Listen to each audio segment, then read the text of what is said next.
Виталий Викторович, начнем с главной спортивной темы этой недели.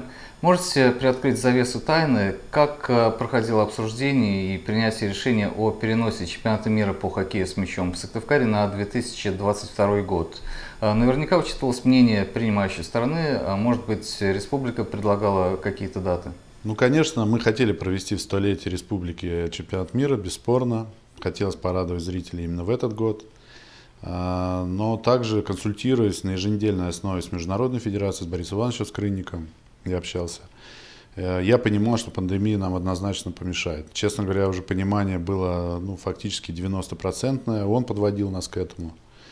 Отменяли все международные соревнования, следили еще в целом, что происходит в мире по другим видам спорта. Ситуация была не очень хорошая, она и сейчас продолжается. И, собственно, понимая уже к тому, что у нас отменится март, мы пытались с ним договориться, чтобы нас перенесли на осень. Это тоже все-таки столетие. Был бы интересный проект. Там у нас немножко не совпали циклы, потому что мы открытый стадион построили. Соответственно, даже несмотря на то, что есть система охлаждения, мы все равно, к сожалению, июнь смогли бы очень рано провести его. Мы укатываемся ближе в зиму. Борис Иванович приводил опыт, как 3 года назад у нас был чемпионат другого уровня, но он был с лужами на поле. Холодильные машины не справлялись, было достаточно тепло.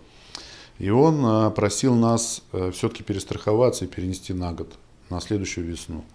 Собственно, второй пункт, почему так было, потому что многие национальные команды, они не успели бы начать даже тренироваться осенью, поэтому мы решили, что так будет. Сейчас, я считаю, что это правильное решение на следующий год перенести. Очень много опасений сейчас по Иркутску, потому что остался вопрос о том, что, возможно, некоторые делегации не поедут на чемпионат мира из-за того, что они еще не накатают даже с команды своей. Будет уровень немножко не тот. Но дай бог и им удачи, чтобы все прошло хорошо, и нам удачи. Так что все будет прекрасно, здорово, что остался чемпионат мира у нас.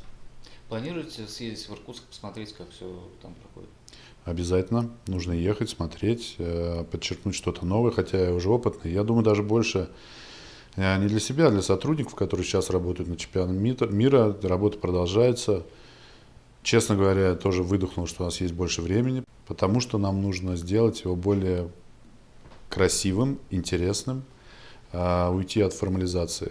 Какие-то части у нас, еще, так скажем, находятся в стадии разработки, еще глубокой разработки. Над этим работать. Поэтому поедем большой комиссией, большим коллективом, проведем, подсмотрим, поучимся.